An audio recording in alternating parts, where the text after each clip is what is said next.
I'm from Ukraine, but no worries, I will go back to my country on Monday. So I'll not take your job or something.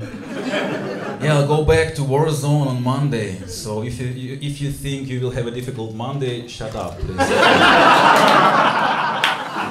Can I put my phone on your table, because I don't remember all these jokes in English. It's not my native language, so if you don't understand some jokes, I can send you email, you can read it.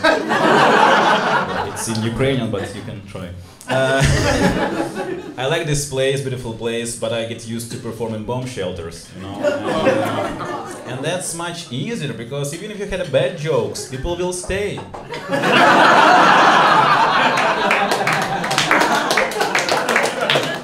Yeah, this guy is not killing, but outside. I'll be killed for sure. I want to say thank you for supporting Ukraine, and I understand that you can't, you know, send all weapons to Ukraine now. You should keep something for your schools. I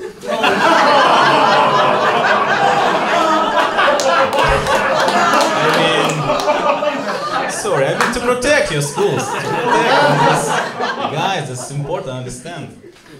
And I must say, we like Biden very much in Ukraine, because Biden, he is very similar to Ukrainians. He also looks like he can die in any second.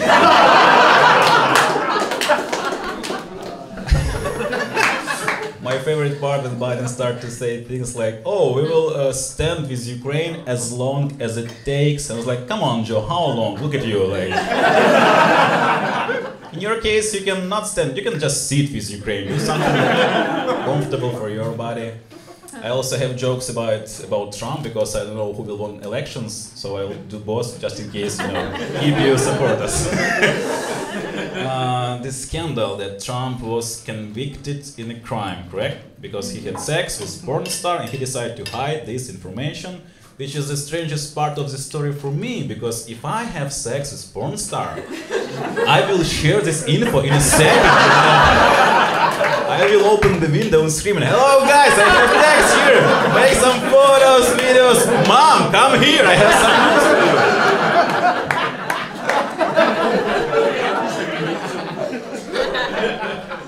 Thank you.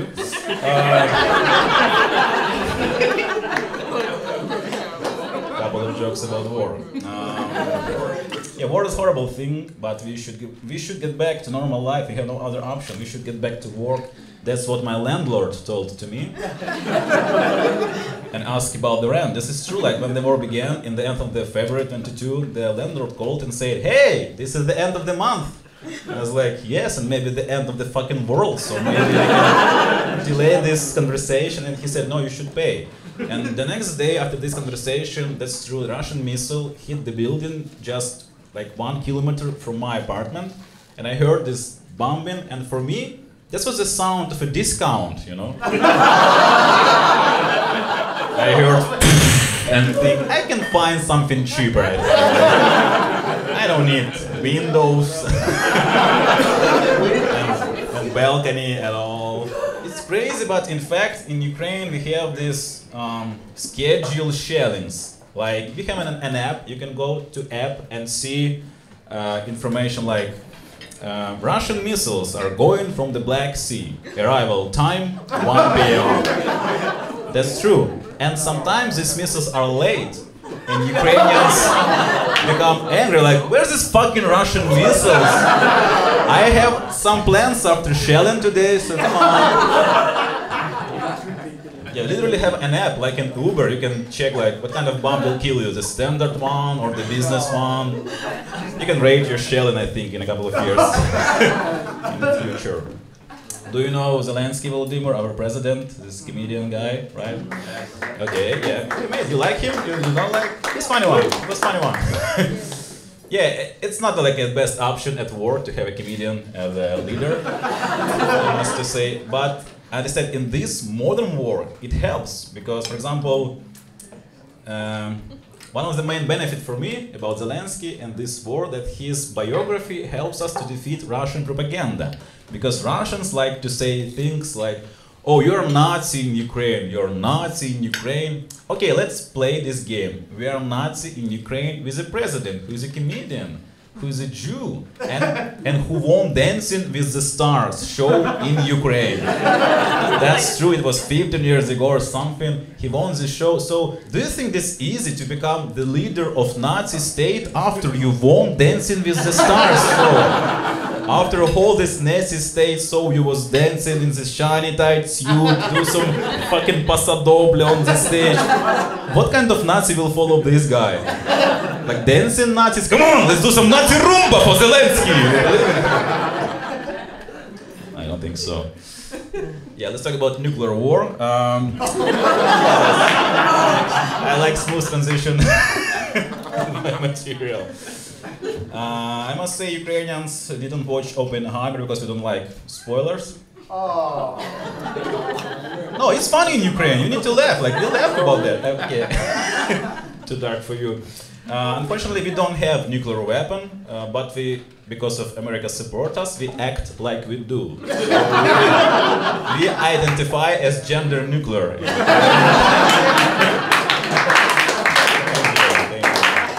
Honestly, we don't afraid of nuclear bombing because we are tired in Ukraine. So for us, nuclear war is just a nice excuse to skip your job. Nuclear war, I hope they will bomb on Friday to have a long weekend. You know? And I'm not afraid of nuclear bombing in Kiev, because I live in Kiev, capital, and I'm not afraid of nuclear strike on Kiev, because I think this is the death for the rich people. I mean, if Putin launches some nuclear bombs on Kiev, it will go to the center of the city. I'm not rich enough to live in a center.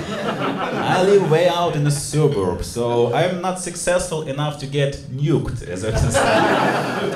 My most likely death, it's Iranian drone called Shahed. Russia bought a lot of Shaheds, yeah, and they use the Shaheds to attack Ukraine. And it's sad because, have you ever heard how it sounds? This Shahed, when it goes on the sky, it sounds like...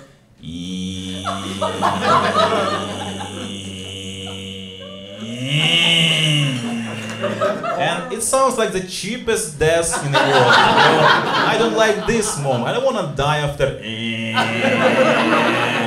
It sounds like I order my death on Amazon, you know, and I choose the cheapest delivery. I'll just try this joke. Yeah, first of all, thank you for your taxes. I have all these clothes from your taxes. Thank you.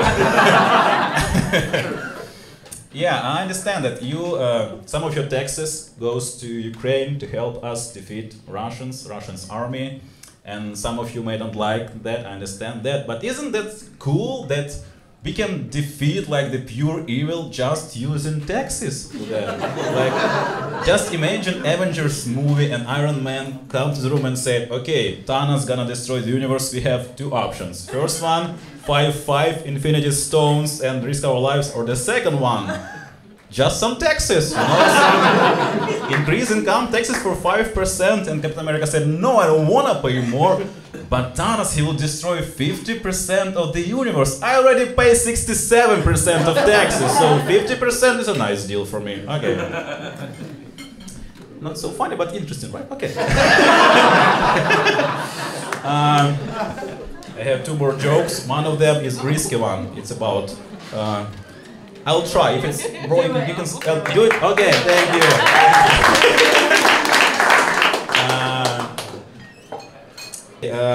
I know you're really divided in USA. I feel this tension in the air.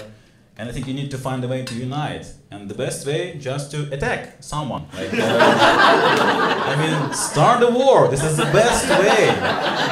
Common enemy will help you to unite again. And you can attack Canada and win like in a second, I think. You can't attack Mexico, because if you do, it will be a civil war. Is it good reaction or not?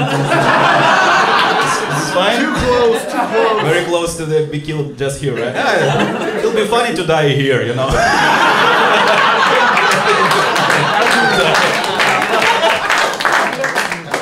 I get cold here in Netherlands. This is my not real voice. Not all Ukrainians sound so dangerous as I am. Don't worry about that. I got cold because it's cold, like everywhere. It's rainy, windy, it's super bad weather. Even if Ukraine weather is better, you know. Even if Ukraine, I feel not so depressed. And here in Amsterdam, there is Ukrainians in here. Nice, nice. How many? Like 8 people, right? That's good. That's good because if you have like one more, Russia could start bombing it. Yeah, I have all my jokes about war and death, and you love to laugh about that. Don't worry. I know I have war. You also have problems like Uber not showing in an app, and housing prices, and like the oat milk invades your coffee. I know, like problems in Netherlands, but you all have problems like this guy, far-right party, like won the elections, right? This Geert Wilders guy. Yeah, interesting guy. Honestly, it was like really difficult to get here from Ukraine, but as I understand now, it will be really easy to get out. Mr. Wilders will help me with my bags, right? I saw his photo, you know, in the news, and for me, he looks like bad guy from Harry Potter movie, you know, like completely Slytherin guy, this white hair. He looks like Malfoy's father, you know. And he goes the same thing, like we should deport all Muggles from Netherlands, you know. Yeah, but I understand. Thank you. I need to wait. Yeah. For some jokes. That's nice because my English is not super ideal. I understand why the far-right party won the election in Netherlands because you don't want to see so many foreigners in your country. I understand that because in Ukraine we have the same problem. Too many unexpected guests, you know, from abroad. Only one difference between us that we are allowed to kill them. So. But let's give some time for Mr. Wilders. Who knows, like, look at his haircut. Somebody killed his barber, I think. Not too hard for you, this is okay, because for me this light one jokes. This is the lightest I have. Just wait till the end. Yeah, like, honestly, I got this cold, and in the morning my voice was like that one. I just wake up and like, oh shit, how can I perform with this voice? And I was afraid that all my performance, because of that voice, will be like that. You have a king and your king is a pilot. That's important. I think the king of the Netherlands should know how to get high. Well, it's not my joke, just Google, you know, I don't know why. Just take it from the... But now you can hear me, and that's nice. Yeah, I will meet your king. That's a big honor to me to be invited to this Erasmus Prize event. And I was so nervous, and the guy said, you should have a suit for this. And I don't have a suit. It's not a good time to buy suits in Ukraine, you know. And I thought I should buy that here, and I go shopping in Amsterdam. And it was so strange. I was so nervous, like, I should buy a beautiful suit. I felt like, you know, like Cinderella before like first meeting with the prince. I should be handsome. But not too handsome. I bought like, you know, like medium suit, not super one, because I understand I can't go like super beautiful to the king, because if I bought like nice suit and go to the king, he will look at me and think, we gave too much money for Ukraine. Look at this handsome guy. What is it, H&M? Oh, that's fine, more planes. They need some money. World continues to help Ukraine, that's cool, that's why we have a chance to stop this terrorist state. But not all help, you know, go fast enough. Let's talk about Germany, like, a little bit. Now it's fine, but when the war began, when the invasion began, Germany was like the funniest country in the world. Because when we asked for the weapon, Germany said, we don't have enough weapon to share. And I was like, oh, come on, Germany, my grandmother said you had a lot of. She remembered that. Thank you. I have noticed the old people from this crowd. You also remembered this stuff. And it's funny, but I had performance in German company. They invited me to make online stand-up for their company. And it was my first experience to perform for German people. And it was not like super good because my opening joke was the next one. I said, hello guys, thank you for Leopard tanks. I never thought I would say this, but I'm glad to see German tanks in Ukraine. Last time you were much faster, I must say. Oh, that's funny, but when I spoke with local comedians, they told me that every time when you send some weapons, to Ukraine and you saw this information in the news, your reaction like, oh, we had this weapon? Nice. And I think you should have a lot of weapons, because if Russia invade, what we will do? How are we gonna defend? Like your bicycle army? I don't know, this funny bicycle with the bucket. Is this your tanks, this bicycle with bucket in front? Well, I can't go counteroffensive, there is no bike line, so I don't know. No, that's difficult. But you're so fast on bicycles, I must say, one woman she completely hit me on the road. It was my fault, and I was thinking, that's a funny idea to die here, Like, I go through these bombs, drones, and just bicycle in Amsterdam. Finish my life. What next? Maybe about nuclear war, maybe, smooth transitions, this is my talent. Nuclear war, we like to talk about that in Ukraine, and like Ukrainians, we haven't seen Oppenheimer movie because we don't like spoilers, so...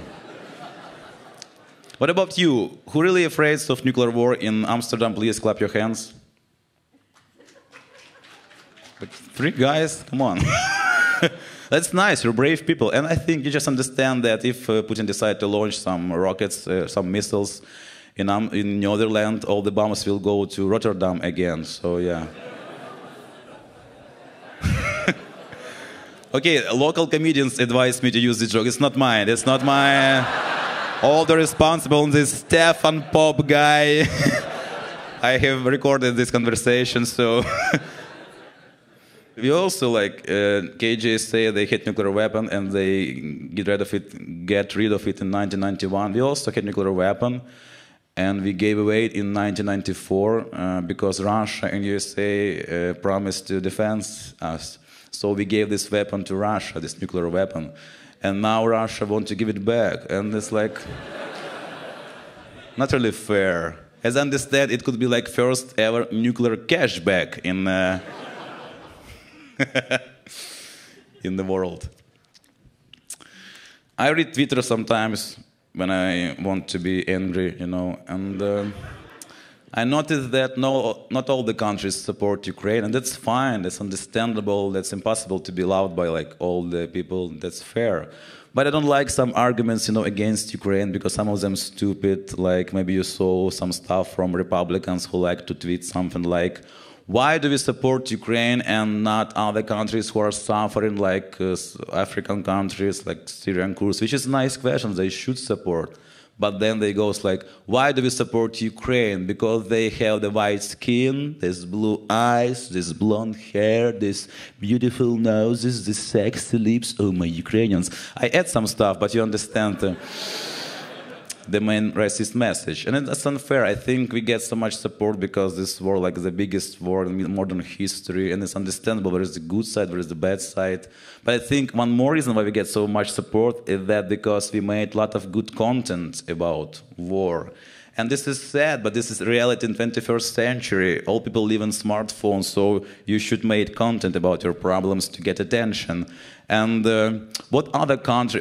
Just remember, the videos from the wars before war in Ukraine, the other wars. It was black-white videos, pixels. We give you 4K resolution video from the battlefield. This TikToks. We made our war viral on TikTok. You understand? This is so. My advice for other countries who suffer: you should hire SMM manager. This is a good way to get attention, because if you just die, that's not interesting. You should die interestingly enough. You should die in TikTok challenge probably to get some attention. And we got attention. All the stars from Hollywood came to Ukraine. Angelina Jolie, this is Joffrey from Game of Thrones. I don't believe him. He is the evil guy. Even only one who not come is Leonardo DiCaprio, because Ukraine is 32 years old. Last one, my favorite dark one joke. Ukraine will never surrender, and I have example how much we unite. I have a friend, she's named Yulia, and she were really depressed before war. She even thought about suicide. She talked to me about that. And I met this girl when the war began, one of the shelter, and I said, Yulia, oh my God, how are you? You have this deep depression, now we have war, how can I help you? And she said, Anton, no worries, now it's much more better. I was like, why? And she said, because I don't want to kill myself anymore, I want to kill Russians now. And the funniest part of this story is that Yulia, she originally from Russia. She was born in Russia and she came to Ukraine like 10 years ago, and I said, Yulia, you're a lucky one. You always can kill at least one Russian. Thank you. Have a good night.